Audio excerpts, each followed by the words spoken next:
krásně růžovou chatku.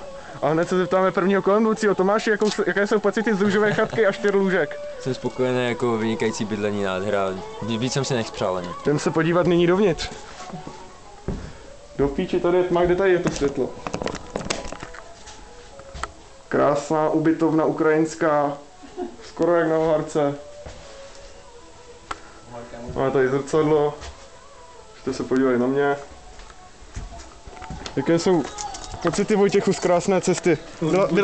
Byla cesta vyčerpávající. Peníze hýbou světem, děkuji. Čurám vůbec cígom Roberu. Cesta byla zdlouhavá a hodně náročná.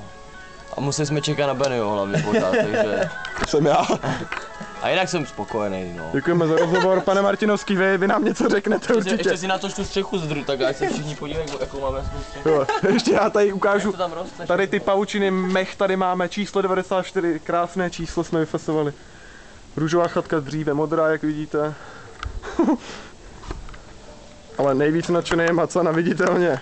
Macana má strašnou radost, že už je konečně tady. Ty jsem se nemusel ani toho. A teď nám hrajou hezkou písničku pro Tomáše.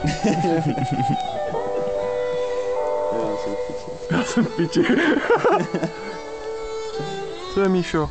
To je Leo. Což k mámě. Kdo nemá rád Leoše, hej. Já chci svůj postel. Mám rád Leoše. Mám rád Leoše. To je můj brácha. Tvůj brácha Leoš. A proto Já chci nosíš svůj ty postel. Ty chceš svůj postel, tady máš ty vole výběr, ty vole taký pelechy do píči, by mi jeblo. Dveře jak ve westernu, no má v putice. Neprůstřelný. Tamhle ta halogenka, viď, 20 žárovka.